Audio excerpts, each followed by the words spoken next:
Hey everybody, I'm going to start the weeklies already. It's Saturday and it's the 20th, so Pluto's moving. It's in this whole midst of moving. We've got ourselves moving into the constellation of Aquarius. We're getting ready for that full moon in Leo this week. So this week is going to be from tomorrow, the 21st, all the way through to next Saturday. And I'm using the Greer Tarot today, and I kind of find these fun. They don't give me the same sort of answers that most of the other tarot decks that I use do in my own psyche. Because remember, I look at them and I'll say, yeah, such and such, and this is done, and they wrote this, and you have to go with what you get from perpetual readings. And I love that about my doctors. The same way, he'll sit there and say, statistic tells me this, but I'm telling you this because of what my research, my knowledge, and my experience has been. So this is the door. So Aries, we're going to start with you. And one of the things we're going to talk about here very quickly, Aries, is the 3 R's, and I remember them now. It's revolution, rebellion, and restoration. That applies to everything. We're going through a revolution in regards to technology. We're going to go through a revolution in regards to class system again. We're going to go through an absolute awakening of consciousness with people, hopefully in regards to the way that animals are being treated, mistreated, especially the food industry. There's so many things that I believe need to be really looked at in a new century, a new millennium that we still haven't got to yet. And we're only not even 25 years in yet. And I think it's time that the world starts to change and really says, wait a minute here. This is ridiculous that none of us should be mistreating. None of us should really be wearing certain things we're wearing on our body that are begot of another animal really in the 21st century. We've got the technologies. We don't need this. We don't need status. So all I'm saying to you is pay attention, be conscious of what you're doing, try to keep evolving. And Aries, this is an important time. I've gone on about this already. I'll go on about it again because these readings are going to be short and sweet. They're going to be anywhere from 5 to 7 minutes because I'm working now with somebody that really does a lot to do with YouTube, and people's attention span is about 5 minutes. So you don't get it all out there in 5 minutes. You've lost them. So what I'm going to do here is I'm going to talk about what's going to happen this week, that practically last week of January before we go into February 2024. So we're going to take a look at all of this. So the first thing to start out with here, which is really interesting, these two came together, which is really quite interesting, is you're in here.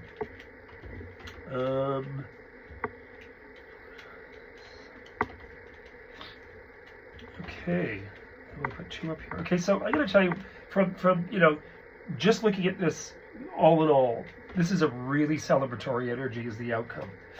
And one of the things I'm going to tell you that you're going through yourself is the Tower. Now, you got to understand, as I mentioned it in your monthly, I mentioned it in the weekly before. For Aries, especially Aries rising, Aries sun, you're double Aries, Aries sun, Aries moon, you're still going to be really feeling all that. You got to realize that Pluto's moved now for a time. It's moved from now to the 2nd of September, when it moves back into Capricorn for a little bit, back into that basis, that career sector. That's, a lot to do with how you present self in regards to other people paying attention to your talent, gift, etc. What I want you to understand, though, is I think the Tower is kind of a lightning bolt underneath you, saying, come on, get with the program, make the changes that you've gone on about for a very long time. First of all, the first thing that's in here that's really interesting, I believe it's a Cancer sign individual because these two came together. And I would say in all honesty that if you guys have a Cancer sign, not to discredit anybody, somebody can be in a great marriage between a Cancer sign, man or woman, and an Aries man or woman. That's not a negative. The only thing you want to be careful about when that shows up first and foremost, again, is that you don't now enable anyone to kind of go, well, I'd really rather you don't do that. First of all, you want to be careful because you've got the North Node in Aries. Now, for Cancer signs, they have that in their position of their career, which means that if they're not really paying attention to that, that is not your story. You can aid, you can help, you can walk the individual, the situation to the door and say, listen, this opportunity is right here in front of you. But if they aren't going to be willing to do that, they'll sometimes want to hold themselves back, you back, from actually making pretty dynamic, influential changes in your life. So don't enable. That's not about breaking up with or stopping anything. Excuse me. It's just understanding that you don't need somebody else dictating to you, Aries, what you're going to do. And remember, water puts out fire. So sometimes when you got this water energy, and I know one Aries in particular that does have the Cancer sign in their life, this is not negative at all. All it's depicting in here is do not enable a situation to control. You have over your shoulder in here in the past where you've had another individual that was Libra, Aquarius, or Gemini, and they had taught you a lot too. They taught you a lot, and you don't want to lose that. You don't want to lose what you've learned, what you've grown through. This could have been an employer, a friend, an ex-partner, somebody that you dated or you know or you still know that's been showing you something else. Because remember, we need air for fire to grow. Water sometimes can squash us and actually just, plots. The thing that's right above is the actual Fool. And this is really quite interesting because this means new development, new opportunity, etc. I've always associated the Fool with Aquarius. I don't care what somebody else says. I see this and I'll say Aquarius. They're like, oh my God, you're right. That's who he is. I still think there's an element of Aquarius in there because the Fool to me is sort of impetuous, impulsive. People make up their meanings and these are all just, listen, it's cartonometry, period. Tarot cards are still linked to cartonometry. And cartonometry is vision by way of picture. And this is what it was all about. And then these meanings were divinated from that. They're thousands of years old. As a matter of fact, I think they actually found in the pyramids some sort of, glyphic drawings on tablets and things, which I'm sure that these medicine men or whatever they were at the time would look at and actually then divulge the future from. But you have to go with gut sense. You got to go with your own psychic gut sense. It's not what a book says. It's not just, it's you, it's here, it's heart chakra stuff. It's thinking that psychic ability to me in all these years has been that fast. When you meet somebody, you talk with them, you're an Aries.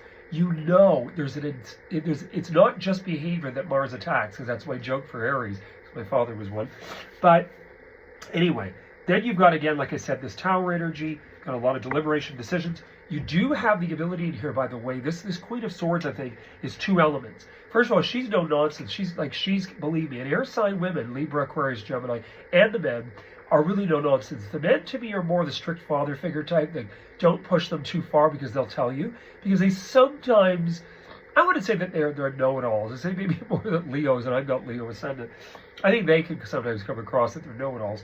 But I would say with her or he, it's leaning more toward feminine, because I do look at it as woman-man when I read. I know some people say gender non-specific. Well, sometimes it just is. Sorry, guys.